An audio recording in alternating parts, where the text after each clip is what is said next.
The coach wheel hadn't even stopped spinning when Clara's boot missed the step and her ribs exploded in pain. She hit the dirt hard, face first. A gritty, metallic taste filled her mouth as voices above her broke into fragments. Get her up! What the hell happened to her? But none of them reached through the ringing in her ears. Her fingers clawed at the dust, not for help, for something solid, something not moving. The coach door slammed behind her. No one came down, no one offered a hand.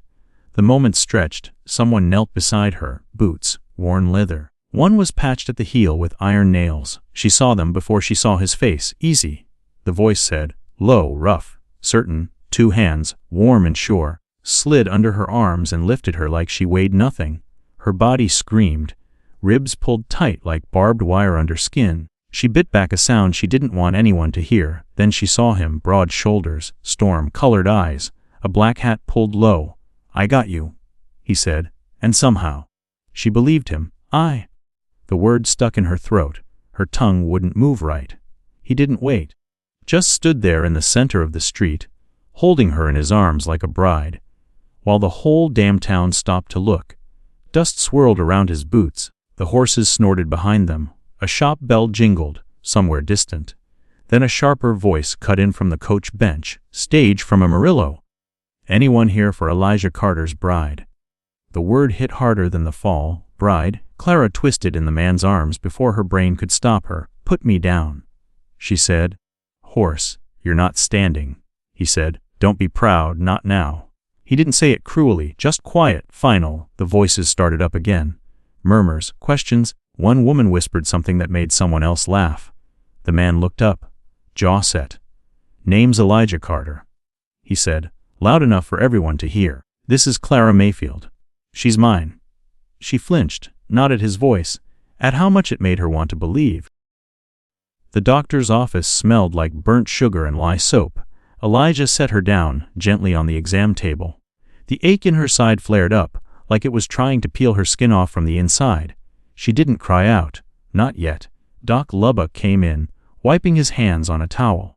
His sleeves were rolled, suspenders crooked over one shoulder. She fell. Elijah said before the doc could speak. Doc gave her a long look. From a stagecoach. Not exactly. She whispered.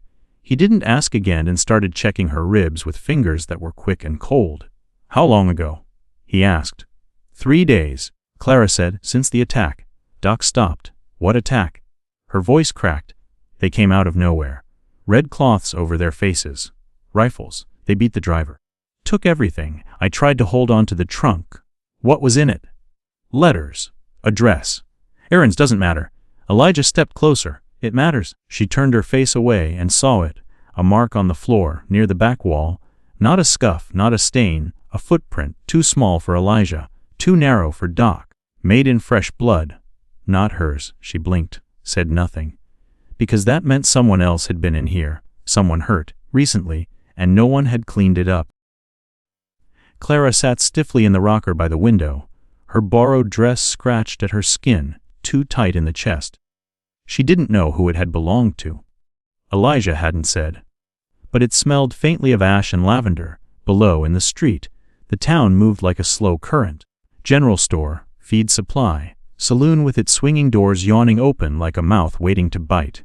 The sky over San Dimas was bigger than any she'd seen. Endless and merciless. You need rest, Elijah said behind her. I need to stand on my own. You will. They didn't speak for a while. Then, softly, Clara said, Why'd you place that ad? He didn't answer right away. I thought, he said finally, if I built the house new. If I didn't sleep in Rachel's room anymore, maybe it'd stop feeling like a coffin. Clara's hand gripped the windowsill. Rachel. A name she'd seen in the letters, always with reverence. She remembered one line. Rachel ran the ranch tighter than I ever could. I just shoveled dirt.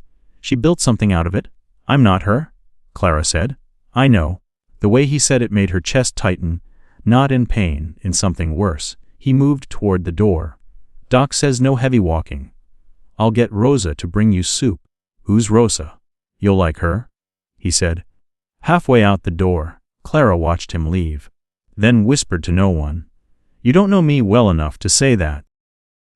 That night, Thunder cracked like bone over dry land. Clara jolted upright.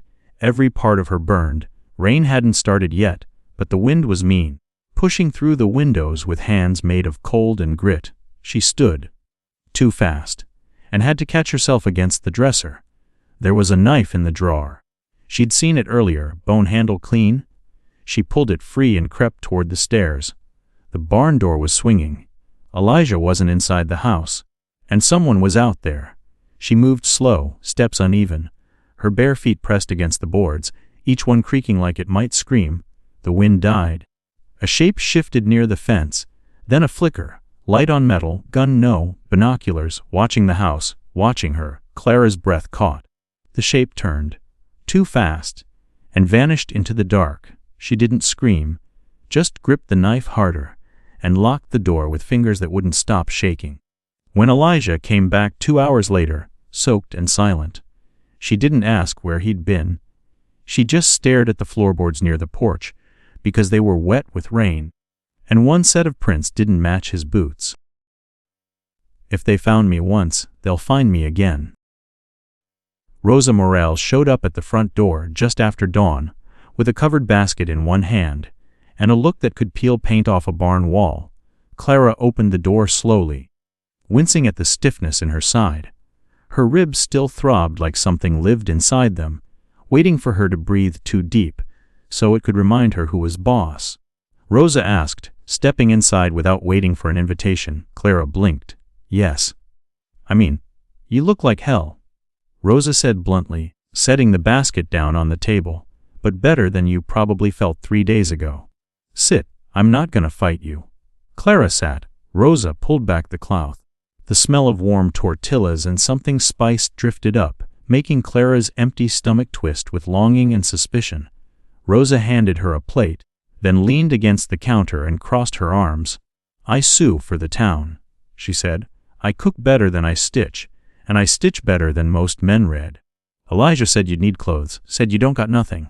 Clara nodded slowly. The trunk's gone. Taken by the men who, cowards with guns. Rosa cut in, yes. I heard. Took more than goods from what I see. Clara stiffened, not sure if she meant the bruises or something worse. But Rosa just waved her hand. Don't worry. I don't pity. I prepare. For a while they ate in silence. Clara tried not to eat like she was starving. She failed. You ever been west of the Mississippi before? Rosa asked after a while. No. Ever milked a cow? No. Shot a rifle? Clara hesitated. Only once. Rosa smiled. Good.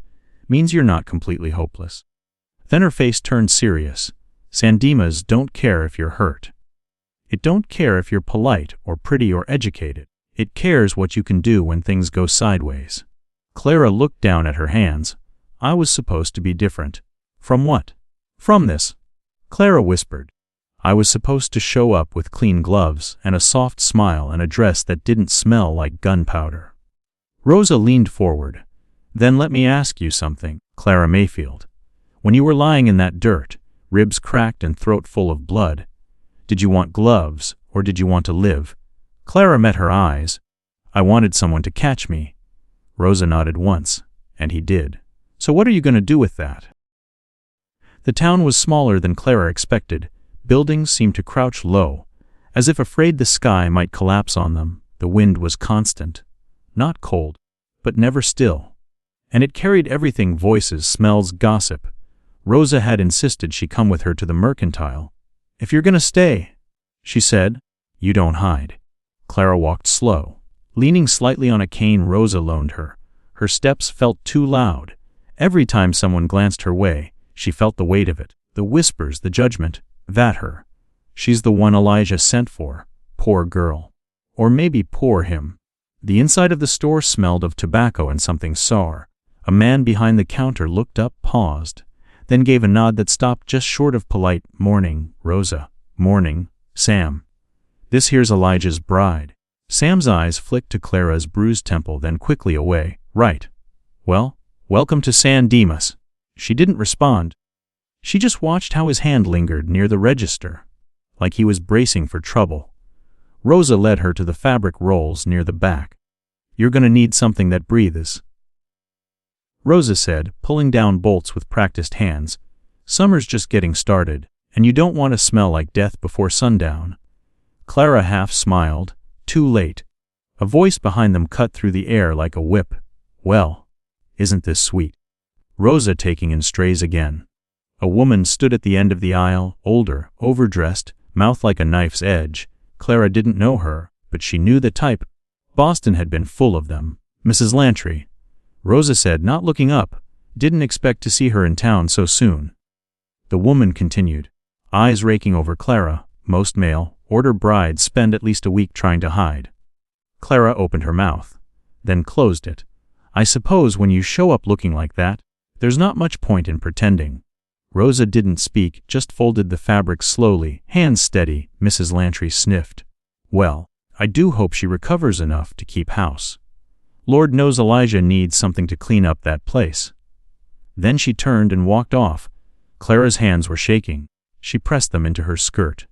She's got sons, Rosa said flatly. Elijah didn't pick one of them to marry. That's all that is? Clara nodded stiffly, but something inside her cracked a little wider. That afternoon, back at the house, she found Elijah oiling his saddle outside the barn. He looked up, surprised. You walked to town? With Rosa, Clara said. Met a few people. He studied her face. They treat you all right. No. He didn't move for a beat. Then, do I need to talk to someone? Clara blinked. Would that fix it? Elijah looked away. No. She hesitated. You didn't tell me to be like this. I didn't know what shape you'd be in when you got here. That's not what I meant. He wiped his hands, stood slowly. The sun was behind him, casting his face into shadow. I figured, he said. If you were brave enough to come, you were brave enough to stay. Clara's throat tightened. You figured wrong. She turned to go, but his voice followed. Rosa said you held your own. Clara stopped. I didn't run. That's not the same thing. No, Elijah said. It's harder. She didn't look back, but she didn't walk faster either. That night she couldn't sleep. Something about the way the wind hit the shutters. It wasn't random, it was rhythm, almost like someone pacing. She got up, moved slow. Bare feet cold on the wooden floor, past the hallway, paused. Elijah's boots were gone from the entryway. She stepped outside. Moonlight painted the dirt silver. The horses were still in the paddock. The barn door hung open. Clara walked toward it, cane in hand. Inside, everything looked normal. Until she saw the note nailed to the wall. Not paper, a scrap of cloth, torn and red, stained dark in the center.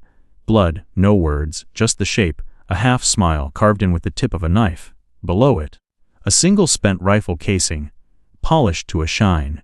She didn't scream.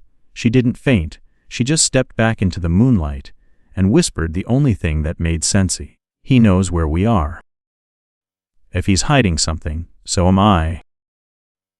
The first thing Clara noticed when she stepped into the upstairs bedroom was the smell. Clean linen and something older, harder to name. Dried lavender, maybe. Or the faint trace of ash that hadn't been fully scrubbed from the wood. The second thing was the silence. This room didn't feel like a place someone lived in. It felt like a place someone had left, and no one dared touch since the bed was made, crisp corners tucked in military, tight. A shawl hung on the back of the rocking chair by the window, unmoved despite the wind whispering through the half-cracked pane. There was a hairbrush on the dresser, silver, backed and heavy-looking, as if it had waited too long to be held again. Rachel, Clara crossed the floor slowly, cane tapping against the wide planks. Elijah hadn't said much about his sister. Just her name, and the fact that this house had once belonged to her. What kind of woman leaves this much behind? Clara traced a finger over the dresser top, where a small dustless ring marked the place of a missing perfume bottle. Her reflection in the mirror looked pale and stretched. Like it didn't want to be seen here. Not in this room. Not in Rachel Carter's room. She opened the drawer with the quiet care of someone who wasn't sure she was allowed. Inside, folded letters tied in blue ribbon, a pair of gloves worn thin at the fingertips, a pocket knife with a cracked bone handle, and at the bottom, under the lining, a photograph. A girl with sharp eyes and a crooked smile stood beside Elijah, both of them muddy and sunburned. She had her arms slung over his shoulder like they'd just survived a war. Maybe they had. Rachel looked exactly like the kind of woman who didn't wait for help. The kind who gave orders and expected the land to listen. Clara felt her chest pull tight. How was she supposed to live in the shadow of someone like that? She closed the drawer slowly. Outside, the wind picked up, rattling the pane with dry knuckles, and beneath it something else, hoofbeats. She moved to the window. Elijah rode through the gate alone, his horse slick with sweat. He didn't dismount right away, just sat there for a moment, head bowed, shoulders tight. Then he kicked free of the stirrup and walked the horse toward the barn. He hadn't told her he was going out again. Clara pulled on her shawl and moved downstairs, her ribs protesting every step. The cane clacked against the floorboards as she crossed to the back door. She hesitated, then opened it. The wind slapped her hard, hot and dry. She held onto the doorframe for balance and watched him work in silence. He unsaddled the horse like a man who'd done it 1,000 times and didn't want to do it once more. Moved slow, precise, like his mind was somewhere else and his hands were just following routine. She stepped down onto the packed dirt. "You said you were checking fences." He didn't look up. "I did." Was that the truth? Part of it. Clara folded her arms, the wind catching the edge of her shawl. "Where were you?" "Riding with Deputy Harlan." "Following a trail." "What kind of trail?" He finally looked at her, eyes tired, voice even. "Same kind that left a red scrap on our barn wall." Clara's throat went dry. "Why didn't you tell me?" she asked. "I didn't want to scare you." "You mean you didn't want to explain?" He didn't argue. She stepped closer. "Is this about me? Are they still after me?" He hesitated. "Too long, Elijah." They hit a stage near Palo Duro. Same gang, same signature. They left someone alive this time. Just one. What'd he say? Elijah looked past her, toward the hills. He said they asked if Clara Mayfield made it to San Dimas. The silence that followed wasn't empty. It was full of broken glass. Clara gripped the cane harder. "I need to leave," she whispered. "No. I'm putting you in danger." "No, Clara. You being here might be the only reason they're making mistakes. They want you to run. That's what they're counting on." She shook her head. "You don't know that. I know men like that. They don't just want to win. They want to unmake you." Clara felt her knees go weak. Not from the pain, from the truth. She turned toward the house, but stopped. "Was Rachel braver than me?" she asked. Elijah blinked. "Rachel was a fire. You're something else." "What?" He didn't answer right away. Then, "You're a knife that remembers what it's like to be broken."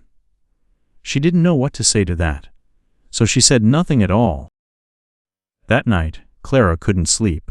The wind died down around midnight. The silence felt wrong, too thick, too still. She sat up in bed, heart racing for no reason she could name. Then she heard it, not outside, inside, a creak downstairs. She moved slow, every step calculated. The revolver Elijah left under the bed was heavier than she expected. She checked the cylinder. 5 rounds, 1 empty chamber. She made her way to the stairs. The creak came again. Someone was in the front room. She eased down, holding her breath. A shadow crossed the floor. She raised the gun. "Don't." Elijah's voice, sharp and low. He stepped into the light from the fireplace, no coat, no hat. Just him and a ledger book under his arm. "I didn't mean to wake you," he said. "What are you doing?" "Going through accounts. Rachel handled most of it. I'm just trying not to let the ranch rot under me." Clara lowered the gun. Her hands trembled. He set the book down. "I shouldn't be out there chasing men," he said. "Not with you here." "Then why are you?" He looked at her, steady. "Because I know what it feels like to be hunted. And I won't let them write your ending for you." Clara's voice was barely a whisper. "Is that why you brought me here?" Elijah didn't flinch. "I brought you here because I thought I was ready for something better. I just didn't expect better to come in looking like a storm." She laughed once. "Bitter. I don't know how to be anyone's better." "Good," he said. "I don't want anyone polished. I want someone who shoots when she's scared and stays when it's easier to run." Her breath caught. "Rachel stayed," he said, "until it killed her. I don't need that again." "What do you need?" He didn't answer, just looked at her, like he was trying to memorize something he didn't deserve. When Clara finally went back to bed, the house still felt haunted, but this time, it wasn't Rachel she felt watching. It was the future, something waiting, teeth bared. Close now. She slipped the revolver under her pillow and whispered, "What kind of man rides into the night and never brings back the truth?" The sun rose mean and fast over San Dimas, one of those mornings that felt like it never cooled down from the night before. The air was already thick, the kind that clung to skin and made tempers boil faster than water on a stove. Clara sat at the kitchen table, stirring her coffee without drinking it. The revolver lay just out of sight in the drawer beside her. It wasn't fear that kept her near it anymore. It was habit, like brushing hair or tying boots. Survival was just another daily task now. She heard Rosa's voice before the knock came. "I'm not yelling. You're just not listening." Rosa snapped at someone on the porch. Then a pause. "Clara, open up, before I kick this door clean off its hinges." Clara stood, slid the drawer closed, and opened the door. Rosa brushed in like wind, holding 2 brown paper parcels, and looking like she'd already fought 3 arguments before breakfast. Behind her trailed a girl no older than 16, hat in hand and eyes cast low. "This is Lily," Rosa said, as if Clara had been expecting her. "She helps me with hems and sweeping. She's got 2 ears, so anything she hears in this house better stay locked behind both of 'em, understand?" The girl nodded fast, still not meeting Clara's eyes. Rosa set the parcels on the table and opened one. Inside were lengths of soft cotton, striped and dyed, not fancy, but clean, promising. "We're making you a real dress," Rosa said, "something not soaked in blood or smelling like stage dust." Clara looked down at the borrowed shirt and skirt Elijah had left folded by her bed the morning after she arrived. They hung on her wrong. Too loose in the shoulders, too tight at the ribs. "Thank you," she said, softer than she meant to. Rosa nodded like it was a transaction, not a kindness.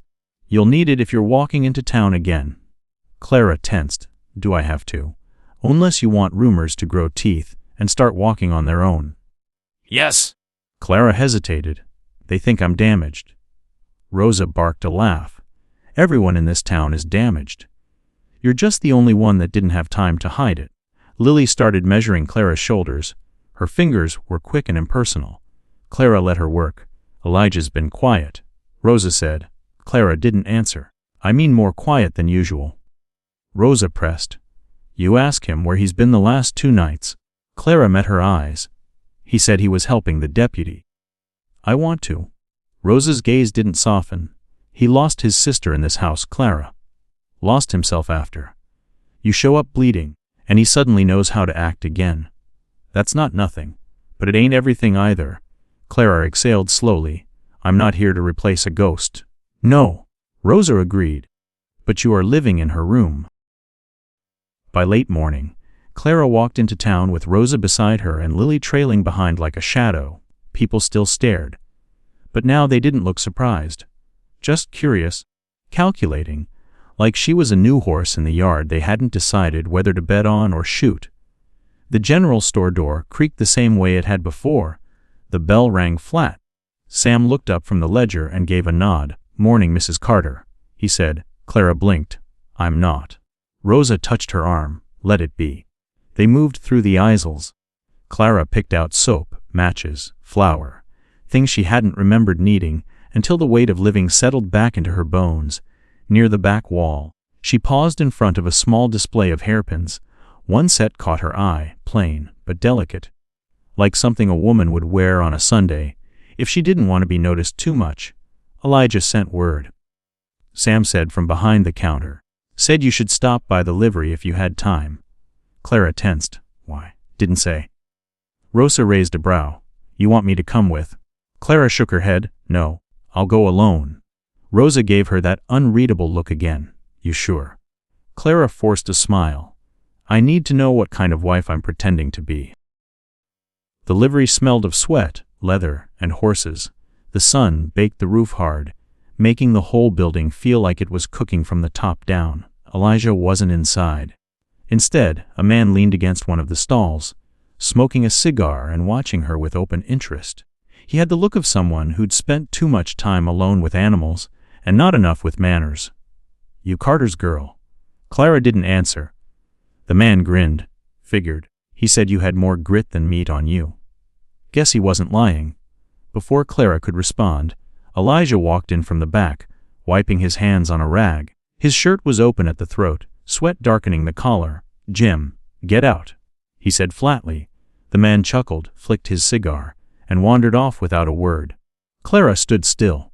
"You asked for me." Elijah nodded toward a saddled mare tied near the back. "Figured it was time you learned how to ride again." "I didn't say I knew how to ride in the first place." He shrugged. "Better to fall here than on the trail." Clara stepped closer. The mare blinked at her slowly, tail swishing at flies. "What's her name?" "Doesn't have one." Clara touched the horse's shoulder, felt the muscle shift beneath the skin. "Then she's mine. If you want her." Clara looked up. "Why now?" Elijah's mouth twitched. "Because I don't like knowing the only thing between you and running is a limp." She stared at him. "You think I'll run?" "I think you should be able to choose." She swung up into the saddle, teeth clenched against the pull in her ribs. The horse shifted, testing her balance. Elijah didn't reach for her, didn't hold the reins. He just stepped back. "Let her walk," he said. Clara nudged the mare forward. The movement felt unfamiliar, then familiar all at once. Her hands remembered things her heart didn't. By the time she circled back, the ache in her side had faded into something bearable. Elijah looked up at her. "You ride like someone who got knocked down but didn't stay there." Clara smiled, breathless. "I've had practice." Later, back at the house, she lit the lamp in Rachel's room and sat by the window. The sun was dropping fast, bleeding into the hills. She thought about the town, the looks, the sharp words that no longer cut deep, because they'd stopped being new. She thought about the girl in the photo, Rachel, and wondered what she'd say if she could see this stranger in her rocking chair, watching her brother with a guarded kind of affection. Outside, Elijah walked the fence line, rifle slung over one shoulder. He stopped, stared off into the distance. Clara followed his gaze, but saw nothing, just dust and horizon. But Elijah's posture had changed. She rose, moved to the door. By the time she reached the porch, he was already back at the barn. Clara waited until he went inside, then walked to the edge of the porch. There, just beyond the gate, someone had left a single mark in the dirt, a boot print small, too small for Elijah, and fresh. Clara stepped back, pulse rising. She looked up at the darkening hills, and whispered, "I came here to be a wife, but this place makes me feel like a ghost." The boot print was gone by morning. Clara had gone out at first light, shawl pulled tight, hoping she'd imagined it, hoping more that she hadn't. But the wind had swept through in the night, smoothing over the dirt like a lie told twice. Still, she remembered exactly where it had been, the heel angled slightly outward, deep from weight fresh. Whoever it was had stood there long enough to think, or watch. She didn't tell Elijah, not yet. Instead, she spent the day like she was supposed to, hanging linens on the line, helping Rosa grind cornmeal in the kitchen, letting Lily pin the hem of her new dress while she sat as still as her aching ribs allowed. From the outside, she was just another woman settling into another man's house.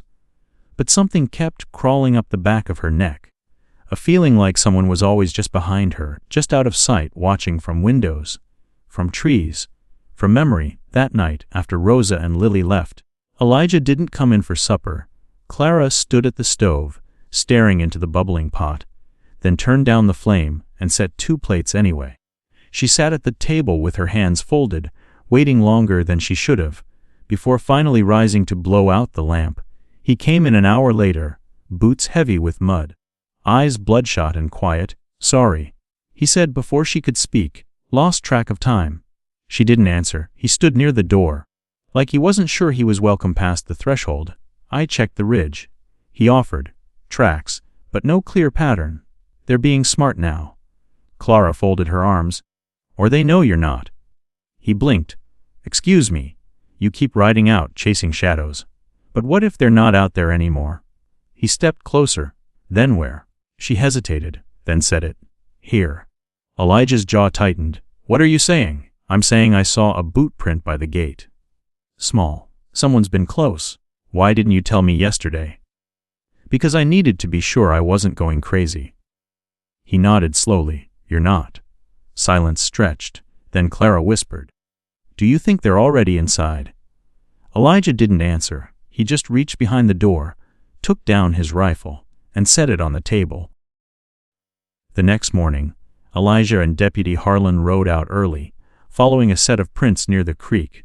That left Clara alone at the ranch with nothing but her thoughts, the wind, and the quiet creak of the house shifting as if it breathed. She went upstairs to clean Rachel's room. Not because it needed it, but because her hands needed to move. She dusted the windowsill, folded the shawl, swept the corners. Then she opened the trunk at the foot of the bed, inside linens, old ledger books, a Bible with Rachel's name scrawled in pencil on the inside cover, and a wooden box. She lifted it carefully. The lid wasn't locked, just stuck from disuse. She pried it open. Inside was a stack of envelopes, not addressed to Elijah, addressed to someone named E.S. Each letter was dated, each one written in Rachel's careful, slanted hand. Clara picked one at random. The words were short, clipped, intimate in a way that made Clara's cheeks flush. Got your last. I still think you're too reckless, but God help me, I keep hoping you'll be right. If Carter knew, it'd tear this place apart. I can't keep running cover.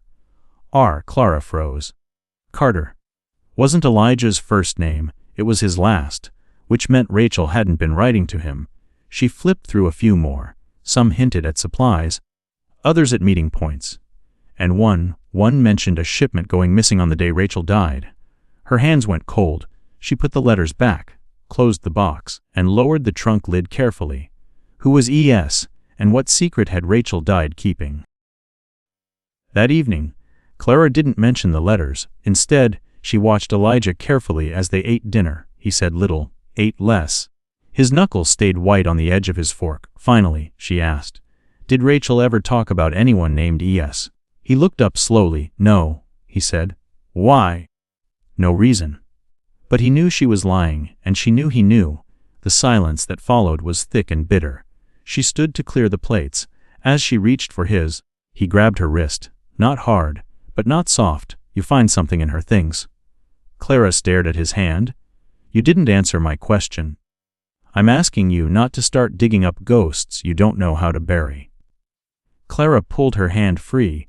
Maybe you should have buried them better. She walked out before he could speak again. The wind came back after dark, stronger this time, the kind of wind that bent trees and screamed through shutters like it had bones to grind. Clara sat by the window, clutching Rachel's Bible, not for comfort, but for answers. She thumbed through it slowly, looking for notes, underlines, anything near the back. Between the Psalms and Proverbs, a slip of paper was folded tight. She opened it. Just 4 words, trust E.S., not Elijah. Her mouth went dry. The handwriting was Rachel's. She folded the paper back, tucked it inside her dress, and stood. A noise outside stopped her, not the wind, something sharper. A voice whispered, barely audible. But there she moved to the front window. Nothing. She went to the back. Still nothing. Then a tap on the glass beside her. She turned and saw the shape of a face just outside. She gasped, stumbling back, hand flying to her chest. But when she looked again, it was gone. She threw the door open, stepped onto the porch, scanning the yard. Show yourself, she shouted, throat raw with rage and fear. Only the wind answered. But in the dirt, again, a single boot print waited. This one pointed toward the house. She sank to her knees beside it, breath catching from the corner of her eye. Something fluttered, a scrap of red cloth caught on the fence. Not a threat, a signal, whoever was watching her. They weren't finished. She clutched the scrap in her fist, heart pounding like hooves on dry earth. Then, softly, she said the only thing that mattered now. Rachel didn't die because of bad luck. She died keeping a promise. The next morning, Clara woke before the sun. She moved quietly through the house, every floorboard and hinge suddenly louder than she remembered. Elijah hadn't come to bed. His door stayed shut through the night, and when she checked now, just a quick glance through the cracked wood, it was empty, bed made, rifle gone. Clara didn't call out for him. She went back to Rachel's room, shut the door behind her, and locked it. Then, she spread the letters across the bed, 16 in total. All from Rachel to E.S. Clara read them in order, scanning for names, places, anything she could match to something real. By the fifth one, she found it, a reference to an abandoned mine south of the ridge. Hollow Rock, Rachel had called it, looks like nothing. That's why it works. By the eighth letter, Rachel was worried. The new man Carter hired is watching too close. I don't trust him. If you come near the ranch, come quiet. The north gate creaks. Fix it if you can. Clara folded the letters back into their envelope and tied the blue ribbon tight. She tucked them into the pockets sewn into her dress. Rosa's doing. A thoughtful little space meant for handkerchiefs and small secrets. Then she wrapped the revolver in a dish towel, tied it at both ends like a parcel, and walked out the door before doubt could follow. She didn't leave a note. Didn't need to. Elijah would know where she'd gone, or at least, he'd know why. The trail to Hollow Rock was dry, narrow, and mean. The mare handled it steady, picking her way between scattered stone and wind-split brush.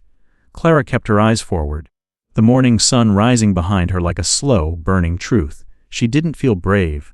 She felt done waiting. The mine appeared like a bad memory, half swallowed by the hill. Its entrance, no more than a black crack between scorched rocks. She tied the mare to a low, hanging mesquite and approached on foot, revolver now at her side, tucked into her skirt's waistband. The air changed as she neared the mouth. Cooler, but not clean, like breath held too long. "Yes." She called softly, no answer. She stepped inside, the mine swallowed sound. Each footstep thudded into dust, absorbed by years of silence and old secrets. Sunlight reached only a few feet past the entrance before giving up. Clara lit a match, then another. Then she saw it. A man sat slumped against the far wall. Not dead. His chest rose and fell, though ragged. He looked up, eyes sharp despite the bruises. "You're her," he said hoarsely. "You're the sister-in-law." Clara froze. He nodded once. "Elias Sturgis. I rode with Rachel. I bled with her too." Clara stepped closer, match burning low.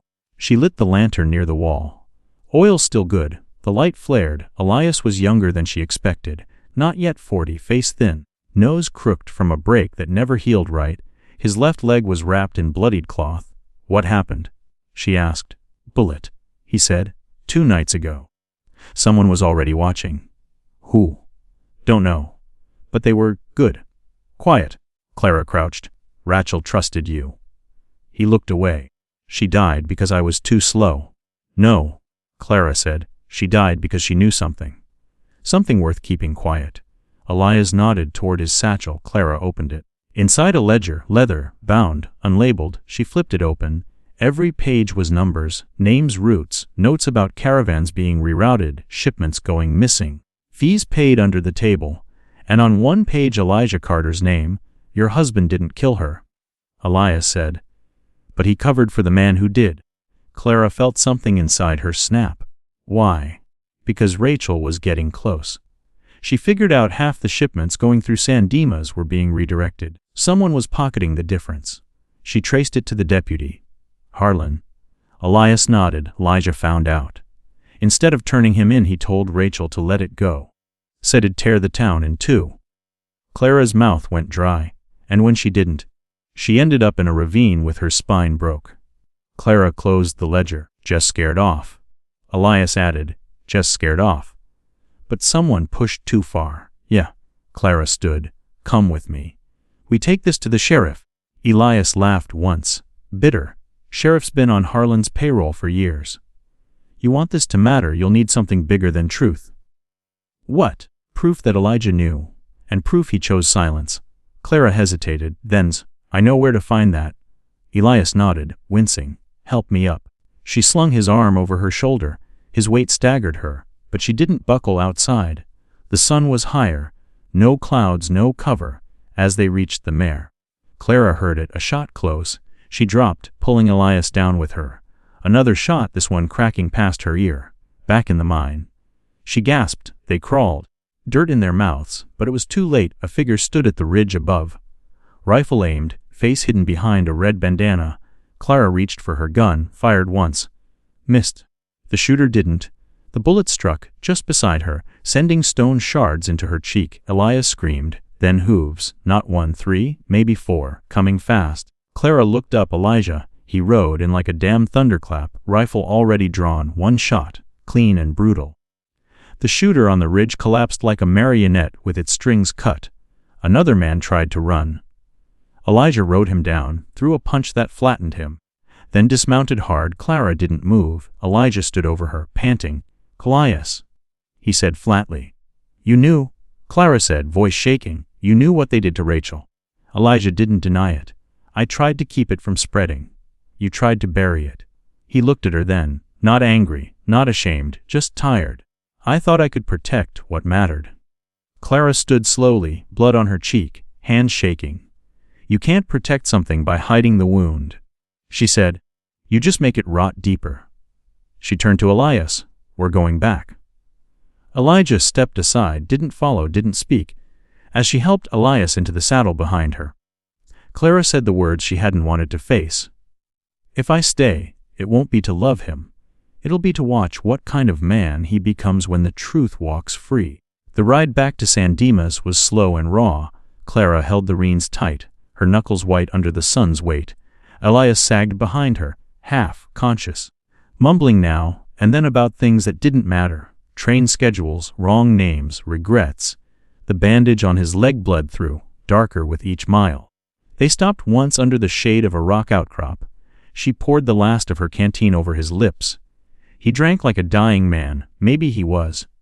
"You should have left me," he muttered. Clara didn't answer, not because he was wrong, but because she didn't want to admit how much she'd considered it. By late afternoon, the town appeared on the horizon. Just a scattering of roofs, smoke, and silence. But every inch closer felt like walking into a pit of snakes. Every step toward the truth meant cutting away something soft, something she couldn't grow back. They passed the north gate. It creaked. Exactly like Rachel's letter said it would. Clara stiffened. She guided the horse around the back of the feed store, behind the church into Rosa's yard. Rosa came out holding a broom and a look that could cut a man to pieces. "Lord," she muttered, rushing forward. "What happened?" "No time," Clara said. "I need your help." Rosa didn't ask questions, just nodded once, called for Lily, and helped lift Elias off the horse, put him in the back room. Clara said, and locked the door. Rosa narrowed her eyes. "You expecting visitors?" "I'm expecting answers," Clara said, "whether they're ready to give them or not." 20 minutes later, Clara stepped into the sheriff's office, with the ledger clutched under her arm and fire burning in her chest. Sheriff Moore sat behind the desk, reading a yellowed newspaper, like nothing in the world could touch him. He didn't look up when she walked in. Clara dropped the ledger onto his desk hard enough to make the lamp rattle. He raised a brow. "Afternoon, Miss Mayfield, duh? Read it." He glanced at the cover, then flipped it open. His face didn't change much, but his hands paused on a name, Elijah Carter. "You know what this is?" Clara said. Moore sighed. "I know what it looks like. It looks like your deputy's been stealing from the whole damn county." Moore leaned back. "You bring this to me now, with no context, no official witness. Rachel Carter was your witness." His face twitched. "Don't play dumb," Clara said. "You knew what she was on to. That's why you stayed quiet." "I stayed quiet," Moore said slowly, "because when a town's already hanging by a thread, you don't hand it scissors." Clara's voice dropped. "She died for this, and you think dragging it into daylight will bring her back?" "No," she said. "But it'll stop someone else from taking her place." Moore closed the ledger and tapped his fingers on it. "Let me guess," he said. "You want Harlan arrested. Tried. Hanged if it comes to it." "I want the truth on record," Clara said. "And I want to see how many men still stand with him after it is." Moore stood. He looked older than he had when she walked in. "Truth's a fire, Miss Mayfield. It lights the way or burns the house down. Sometimes both. Let it burn." She left the sheriff's office knowing full well the storm had started. By dusk, word had spread. Faces turned as she passed through town. Some tipped their hats. Others crossed to the far side of the street. She didn't care. She had one more stop. Elijah was in the barn, unsaddling his horse, as if today was just another day. He didn't look at her when she walked in. "You left him alive," he said. He left himself alive. She said, you just weren't the one to pull the trigger. I could've. But you didn't. Elijah leaned against the stall door. The silence hung between them like a noose waiting for someone to kick the stool. I told the sheriff. She said. He nodded. He's gonna act. I know. Clara took a step closer. You should testify. Elijah's jaw tensed. Against Harlan. Against yourself. He laughed once, sharp and humorless. You really think they'll hear what I say and not see blood on my hands? No, she said. I think they'll see a man trying to make it right. That's the only kind of man worth remembering. Elijah looked away. You loved her. Clara said. That doesn't make you innocent. But it makes you human. His shoulders sank. I didn't kill her, no, Clara said. But you buried the shovel. They stood in silence. Then Elijah said, what happens now? I give the town a choice, Clara said. They can face what's real. Or they can rot pretending. He looked at her, and for once, there was no defense in his eyes, no flint, no guard, only grief, only regret. You'll leave after this, he said. She nodded. If I stay, I'll hate you, and I don't want to remember you that way. He opened his mouth, closed it. Thems. I'm sorry. Clara nodded once. So am I. That night, the church bell rang 3 times, a signal, Rose's doing. People gathered in the square, unsure, whispering. The sheriff stood beside Clara with the ledger in hand. Deputy Harlan hadn't shown up yet, neither had Elijah. Clara stepped forward. She spoke without notes, without pretense. She told them about Rachel, about the mine, about the shipments, the lies, the silence that killed more than it saved. She didn't ask for justice, she demanded it. And when Harlan finally arrived, swaggering with his hand on his belt, Sheriff Moore met him with iron in his voice and a warrant in his hand. No one moved to stop it. Not this time. Clara watched as they led him away. The town was quiet, not peaceful. Just waiting to see what would grow from the ashes. Later, on the edge of Rose's porch, Clara sat alone, a shawl wrapped around her shoulders, the wind pressing against her like a weight. Elijah rode up slow. He didn't dismount, didn't smile, just looked at her like a man who'd lost something he hadn't earned. I'm going to testify, he said. I won't ask you to stay. Clara stood. Good, because I wouldn't. He nodded once. I still think about the first time I saw you, he said. Bloody, shaking, full of fight. Clara tilted her head. And now? He smiled, just barely. Now you look like someone who could gut a whole town and still have clean hands. She didn't smile back, just turned to go inside, and said the last words he'd hear from her for a long time. The truth didn't set me free, Elijah. It just showed me where the chains were. Clara left San Dimas at sunrise, no fanfare, no goodbye dinner, just her, the mare, and a satchel carrying Rachel's Bible, the last 3 letters from Elias, and a small pouch of coins Rosa had pressed into her hand without a word. The streets were silent as she passed through, shops closed, curtains drawn, a town holding its breath. Elijah was nowhere in sight. She didn't look for him. The trail north curved past the river, cut through cottonwood groves and over scrub hills burned dry by summer.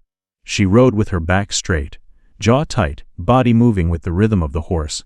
Her ribs still ached, so did her memory. By mid-morning, she passed Hollow Rock again. She didn't stop. The mine was just bones now, empty, picked clean. The truth had been pulled out and held to the light. And like anything long buried, it didn't look noble. It looked grim and rusted. But it was real. Clara rode on. She wasn't sure where she'd land yet. Somewhere past the mountain towns maybe, where her name didn't carry the weight of another woman's ghost. But fate, as always, had other plans. The first shot came just after noon. The sound cracked across the flat like lightning. Clara ducked low, the mare panicking beneath her. She fought to keep balance as the horse veered off the trail, hooves tearing through dry grass and dust. Another shot. Closer. She hauled the reins, brought the mare to a skid behind a rock outcrop, then dismounted in one motion, landing hard on her bad hip. Pain flared bright, but she shoved it down. The revolver came out of her satchel with shaking fingers. Silence. Then a voice from beyond the rocks. Drop the gun, Clara. Her stomach twisted. She knew that voice, Deputy Harlan, but he was supposed to be in custody. Clara pressed her back against the stone. Her mouth was dry, eyes scanning for angles, for shadows. I should have figured you'd run. Harlan called. You're just like her. She didn't answer. Rachel, he said louder, always poking where she didn't belong. Always thinking justice was some kind of badge you could wear proud. Clara clenched the grip tighter. You killed her, she said, voice steady. I warned her, he said. Same way I'm warning you. Her heart pounded. I'm not Rachel? Clara called back. And I'm not scared. Good, he said. Then this'll go quick. She waited, then moved, 1 step left, 2 forward, gun raised. He fired first. The bullet slammed into the rock near her shoulder. She fired back, twice, a grunt, a stumble, then silence. She crept forward, breath shallow. Harlan lay on the dirt 10 feet away, clutching his side, blood leaking through his fingers. Clara approached slowly, revolver still raised. He laughed, a wet, rattling sound. You're not a killer, she said. But I'm done running. He reached for his weapon. She kicked it away. Why follow me? She asked. Because you talk too much, he hissed, and someone has to clean up after your kind. Clara knelt beside him. My kind. Woman who think truth's worth more than peace. She stared at him for a long time, then stood. You're right, she said. I do talk too much. She raised the revolver again, but didn't pull the trigger. Instead, she fired into the air. 3 shots, spaced clean like a signal. Within minutes, hooves thundered. Elijah and Sheriff Moore, they came fast and hard, dust trailing behind like ghosts. Clara stepped back as Moore dismounted, rifle already aimed. Elijah rushed to her side, eyes scanning her for blood, for wounds. For anything missed? You're late, Clara said. Story of my life. He muttered. Moore moved to cuff Harlan, who cursed and spat, but didn't resist. The blood loss had taken fight from him. What the hell is he doing out here? Clara asked. Moore looked grim. Transfer wagon never reached the next post. We think he had help. From inside. Moore nodded. Clara looked to Elijah. He didn't flinch. Not me. She didn't answer. Didn't need to. He'd already done his part. Moore hauled Harlan to his feet. You'll hang this time, he said. Harlan smiled through blood. You think hanging's worse than watching this town rot from the inside? Moore didn't reply. He just pulled the deputy toward his horse. Elijah watched them go, then turned to Clara. You okay? No, she said, but I'm alive. He studied her for a moment. You could come back. Stay a while. Let it settle. She shook her head. There's nothing to settle. He didn't argue, but he looked like he wanted to. Clara took a slow breath, the wind picking up behind her. The dust moved across the plain in long, sweeping waves. I thought the worst thing was being lied to, she said, but it's worse knowing how many people are fine with the lie. Elijah nodded once, and for the first time, didn't try to explain or excuse, just let her words sit where they belonged. She mounted the mare again, hands steady now. You heading north? He asked. Eventually, alone. For now. He stepped back, gave her the space she hadn't known she needed. Then Clara said the only thing she meant to leave behind.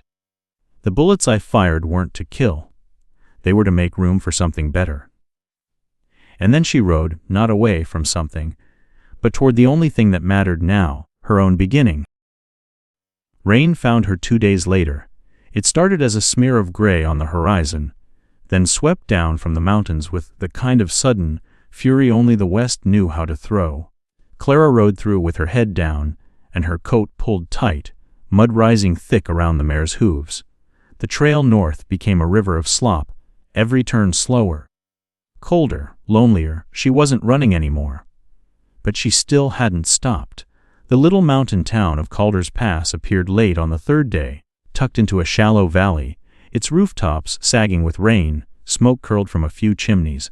But the place looked quiet, forgotten, just what she needed. Clara dismounted in front of the boarding house, tied the mare to the post, and stepped inside. The woman at the desk looked up with a tired smile. Room or trouble? Clara set down 2 silver coins, just the room. By nightfall, the rain still hadn't let up. It drummed the roof like a warning. Clara sat at the small desk in her room, drying her boots by the stove. She opened Rachel's Bible, not to read, just to feel the weight of it. She hadn't meant to keep it this long. but letting it go felt like letting go of the one thread that tied her to what she'd survived. A knock at the door made her flinch. She stood slowly, revolver behind her back, and opened it a crack. Just a boy, couldn't be more than 12, freckles, big coat, too big. Lady down at the tavern said you're looking for work. He said. Clara raised an eyebrow. Did she? He shrugged. Don't matter. My pa needs help with books.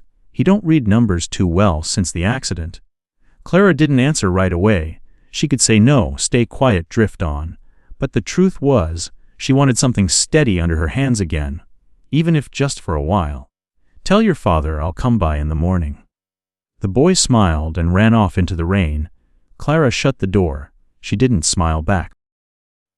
The house was barely more than a cabin, with a sagging roof and a crooked fence out front. The man who answered the door had a limp and a scar down one cheek, but his eyes were kind. Name's Tom Bragan, he said. You Clara? She nodded. He led her to a table covered in ledger books, receipts, notes scratched in uncertain handwriting. I was a cattleman, he explained. Still sort of. But I ain't been right since the fall. What happened? Horse spooked. I wasn't fast enough. He tapped his temple. Head ain't what it used to be. But I remember numbers. I just can't hold him straight long enough to make sense. Clara sat. I'll sort them. But I'll need full access. You got it. She worked for hours, clearing columns, matching dates, marking errors. It was the kind of quiet work that gave the mind somewhere to rest. For the first time in weeks, her heart didn't feel like it was on a hair trigger. Tom brought her coffee halfway through. You're good at this. I was a teacher? She said before catching herself. Once. He nodded, didn't push. That earned him something close to trust, maybe. Over the next week, she found a rhythm. She rose early, cleaned the books, helped Tom's son, Benny, with his letters, cooked supper when the stove worked, patched the roof when it didn't. Townfolk started nodding when she passed, not friendly, not yet, but not suspicious either. It was enough, until the letter came. She found it on the porch rail one morning, wrapped in oilcloth to keep dry, no name, just a note in shaky but careful script. Elias didn't die. He's in Pine Hill. They're watching the roads. Clara read it twice, then burned it in the stove. But the damage was done. The calm cracked. She sat up late that night, staring into the flame. Rachel's Bible unopened on her lap. She hadn't thought about Elias in days, had forced herself not to. Last she saw him, he was being moved under guard, weak but alive. Pine Hill was west, too close, too familiar. She didn't sleep.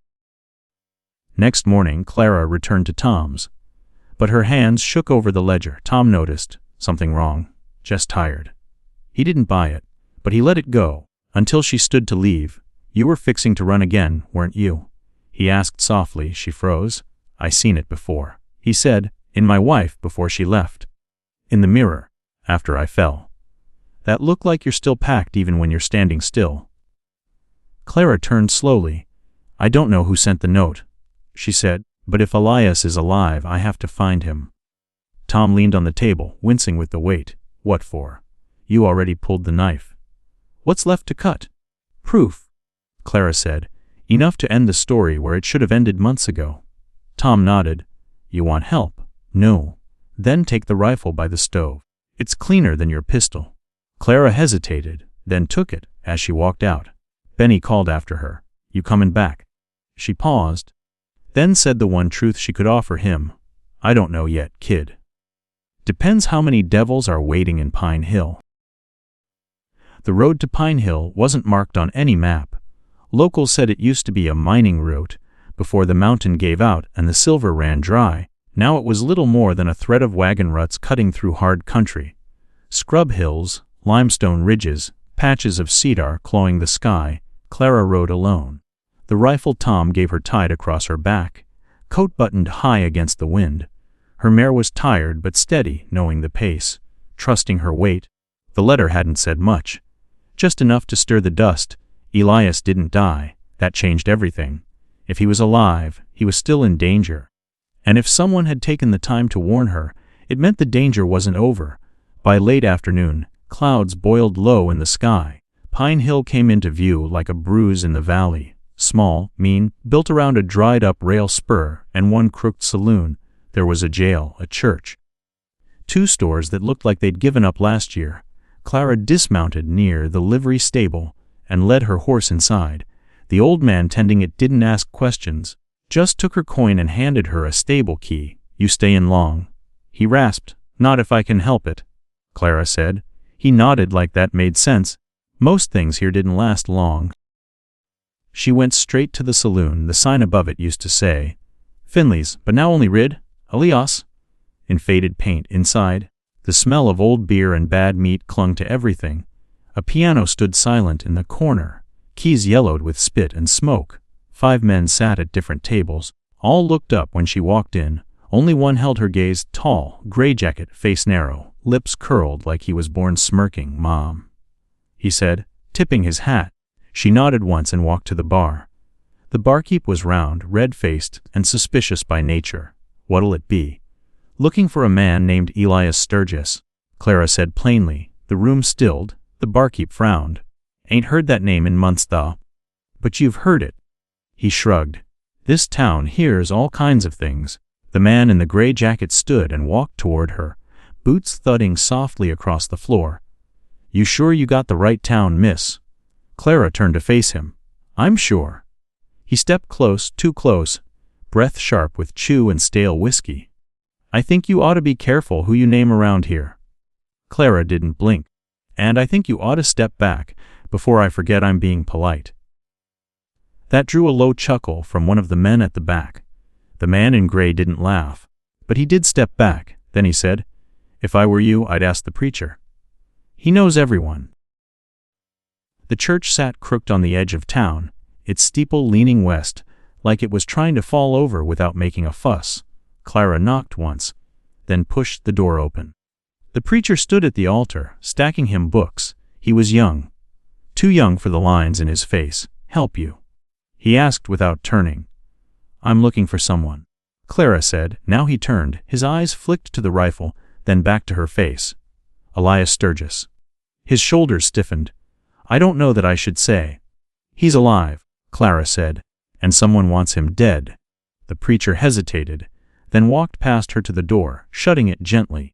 He moved like someone used to keeping quiet for other people. "He came through 2 weeks ago," he said. "Had a wound that wouldn't heal right. Said he was heading further west, but he needed rest. I put him in the back of the mission house." "Is he still there?" "Yes. But he doesn't want to be found." Clara stared at him. "I don't care." The preacher sighed. "You'll find the key under the 3rd step behind the chapel. Don't tell anyone I told you." "I won't." As she turned to leave, he said softly, "Miss, be careful. This town doesn't need more graves." Clara looked back. "Neither do I." The mission house was a small shack tucked behind the church, half covered in vines and shadow. She found the key and let herself in. Elias was asleep on a cot, face pale, bandages around his chest. The room smelled like blood rot and something trying to be holy. She didn't wake him right away, just sat beside him and waited. When he stirred, his eyes fluttered, then locked onto hers like a cornered animal. "You're supposed to be gone," he rasped. "I was." "Why come back?" "Because unfinished stories don't bury themselves." He coughed, winced, pulled himself upright. "You got the ledger." "It's safe." "Then you need to leave again." Clara shook her head. "Not until you tell me what you left out." Elias looked away. "There's nothing." "Don't lie." Silence. Then, "There's a name missing from that book. A name she circled but never wrote." "Whose?" He hesitated, then said, "It's Elijah's father." Clara's blood turned cold. She whispered. "He started it. Elijah covered it." "Why?" "Because his family was broke. Legacy don't mean much when you owe everyone in town." Clara closed her eyes. It made too much sense, too much pain. "Where's the proof?" she asked. Elias said, "False entries in his father's handwriting. Rachel found them. That's why she died." Clara stood. "I have to go?" "Where?" "To finish this." Elias reached out, gripped her arm weakly. "You won't come back from this." She pulled free and whispered the truth neither of them wanted to say. "I don't intend to." The train to San Dimas left Pine Hill just after sunrise. Clara boarded it without luggage, wearing the same coat, boots still caked in red dirt. She sat near the rear, back to the wall, eyes always on the door. The rifle rested under her coat, wrapped in a grain sack. The weight of it felt heavier now, not with threat, but with promise. In her lap sat the ledger, the same one Rachel had died for. But now, tucked into its back cover, were the missing pages. False entries, payment trails, dates that lined up a little too neatly with bodies, busted wagons, and rerouted stock. Every mark led back to the same man, James Carter, Elijah's father. And Elijah had known. The rhythm of the train beat steady against the tracks like a slow drum roll. The wind through the window cooled her face, but nothing inside her cooled. The rage had settled into something quieter now. Not fury, not vengeance, clarity. She wasn't going back to San Dimas for justice anymore. She was going back to finish what Rachel started. The town came into view like a photograph someone tried to burn but never finished, familiar, scarred, waiting. Clara stepped off the train with her head high and her hands steady. The platform was mostly empty, just a few shopkeepers hauling crates, a kid selling apples, and one man leaning against the post, arms crossed. Elijah. He hadn't shaved in days. His eyes were darker, heavier, the kind of tired that doesn't come from sleep. Clara didn't stop. He called. She kept walking. He followed. Please. Just. She stopped in the middle of the street, turned. You knew. Elijah's mouth opened, then shut. I didn't want to believe. But you did. She snapped. You knew your father started it. You knew Rachel found the link. And you buried it. I tried to protect her. No. She said, voice low and dangerous. You protected his name. And she died for it. People were watching now, storefronts, porches. The same town that had turned blind for years was finally seeing something they couldn't ignore. You don't understand what it meant. Elijah said, quieter now. No, Clara said, but I understand what it cost. She turned and walked toward the sheriff's office. This time, Elijah didn't follow. Sheriff Moore was waiting. He didn't look surprised to see her. She dropped the ledger on his desk like a gavel. Your hand's still steady enough to hold a warrant? She asked. He opened the book, read, his lips pressed into a line so tight it could have drawn blood. Elijah, his father. Moore looked up, and Elijah knew. Hid it, protected it. The sheriff sat back. His office felt smaller now, walls closing in with every page. Town's already on edge, he said. This'll split it. Clara leaned in, then let it. He sighed. You got a witness. Elijah's one. Elias can speak barely. And I'll testify. Moore stared at her. You want this to end? She asked. He nodded. I do. Then burn it down right. The town meeting was called for dusk. Word spread fast, like it always did. By sundown, the church was full. Men lined the back wall. Women filled the pews. Kids quiet beneath their shawls. The air was thick, not with prayer, but with something close to reckoning. Clara stood at the front, the ledger in her hands. Sheriff Moore sat beside her, silent, waiting. She didn't speak like a preacher. She didn't plead like a widow. She told the truth like someone who had nothing left to lose. She read from the ledger, named the dates, named the names. When she said James Carter, a murmur rolled through the room like thunder down a dry canyon. When she said Elijah knew, the thunder cracked. She didn't flinch. Elijah didn't pull the trigger, she said, but he kept the gun hidden. And Rachel died in the dark. There was silence, then a voice from the back. Elijah. He stepped forward slowly, hat in hand, face unreadable. She told me the truth, he said, and I told her to wait. I thought I could fix it without burning my family name. But she knew better. She knew it had to be said out loud. He looked at Clara. I didn't protect her. Clara stared at him, then said, and now? He swallowed. Now I testify. Sheriff Moore stood. I'll be filing charges, he said, against the Carter estate, and myself for turning away when I shouldn't have. This town has to decide what it is, what it forgives. Someone clapped, then another. The sound spread, slow but certain, not applause, acknowledgement, the kind of sound people make when they see something true, and it hurts, and they clap anyway. Later, Clara stood alone in the graveyard, Rachel's Bible in her hands. The wind was soft, the trees still. She knelt at Rachel's marker. "You were right," she whispered. Truth didn't fix everything, but it cracked it open. She set the Bible on the grave and didn't take it back. Behind her, footsteps. "Elijah, I won't stay," she said. "I know." They stood in silence. He looked older now, not worn, just hollowed out, like something had been cut from him, and he wasn't sure if he'd miss it yet. "I'll keep testifying," he said. "Keep answering for it." She nodded. "Do it for her." Then she walked away, and said the last thing he'd hear from her. "You can't carry justice and your father's legacy in the same hand." Clara rode east, no destination this time, just direction. The ledger was gone, the testimony given, the ghosts named out loud. What came after wasn't her burden anymore. The hills flattened into open country, sagebrush and sky, endless and quiet. She kept to back roads, old cattle trails and dry riverbeds. Towns grew fewer, people thinner. The silence suited her. She spent 3 days that way, nights under stars, mornings with nothing but wind for company. She slept light, ate less, and kept one hand near the rifle even when she dreamed. The stillness wasn't peace. It was the eye of the storm. On the 4th night, she found the fire, a small camp, tucked between rocks on a ridge. The scent of smoke carried long before the light showed. Her instincts bristled. She circled wide, dismounted, approached on foot. 3 men. She counted them before she saw their faces. Shadows moving against flame. She crept closer, then froze. The voice that rose from the fire was one she knew, Louis Bragin. Tom's brother. He was supposed to be gone, off working the North Line, or so the stories said. Instead, he was here. With 2 others, one of them looked familiar.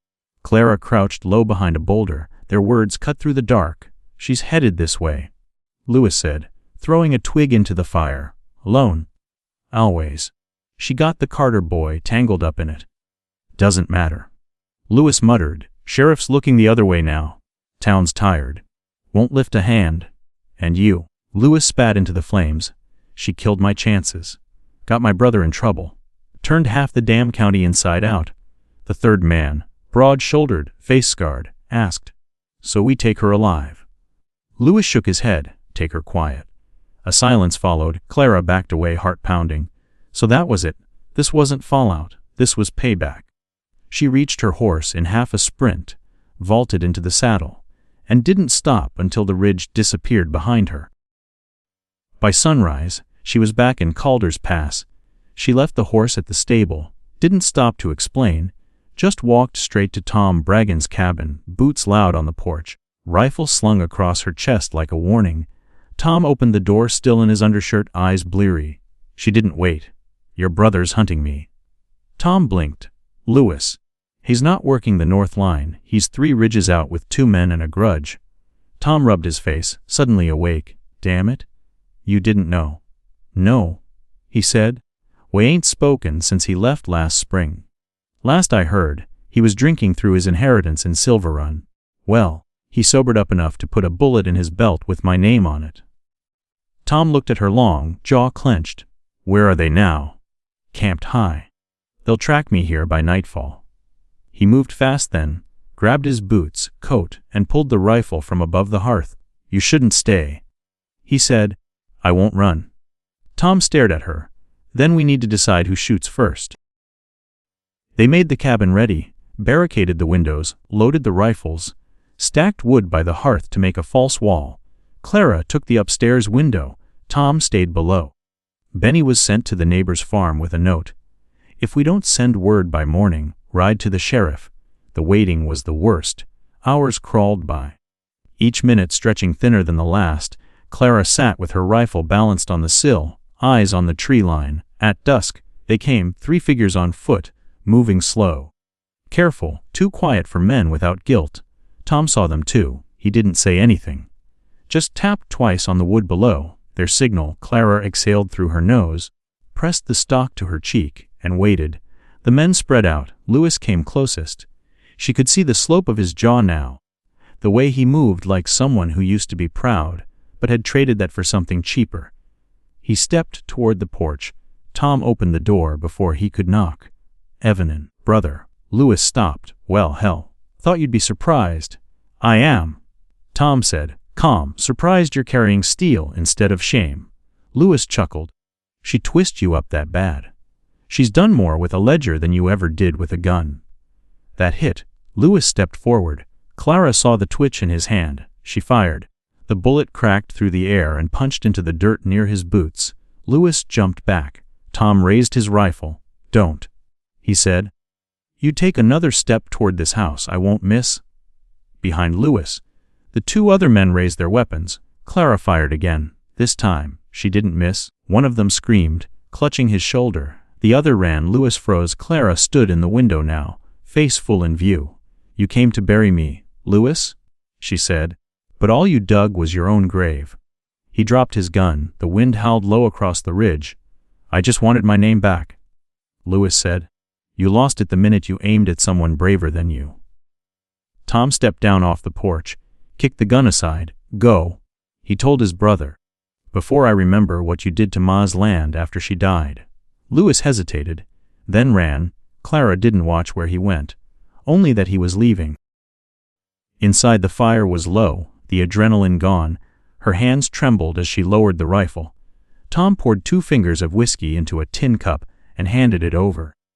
Why didn't you kill him? He asked. Clara stared at the fire. Because I've learned something about bullets. Tom waited. She finally said, they end a man fast.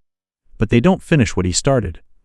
Tom nodded, and Clara added, almost to herself, I don't want more blood on my hands. I want fewer names to carry. They sat in silence, the kind that didn't ask for more. Outside, the wind finally died. The town of Calder's Pass woke slow after the storm. Louis Bragan had vanished into the hills, bleeding pride and fury, but no lawman had come to claim his shadow. Word got out. Of course it did. But no one pressed Clara for details. Folks knew what kind of silence came after blood was nearly spilled.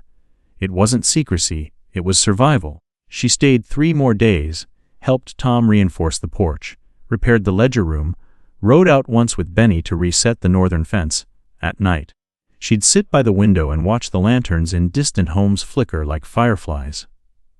Quiet little signs that people, despite it all, still lit their lives. But something kept shifting in her chest. Not fear, not grief. It was something heavier and final. On the 4th morning, Clara packed her things. Tom didn't ask where she was headed.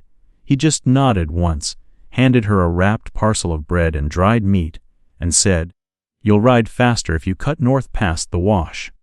She saddled the mare and looked toward the horizon. It was time to go back. Not to San Dimas, not to the courtroom or the graves or the men who kept swallowing their father's sins like communion bread, but to Hollow Rock, the mine, the place where Rachel had begun digging, first with facts, then with faith. If anything had been missed, if anything had been buried deeper than names in a ledger, that's where it'd be, and Clara knew. If she didn't go now, she'd never find peace, just quiet, and quiet wasn't enough.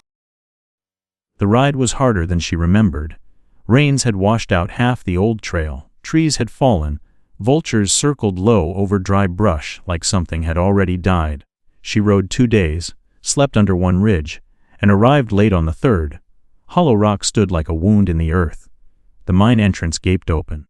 Timber supports half collapsed, blackness yawning inside, a broken pulley hung from one side like a snapped limb.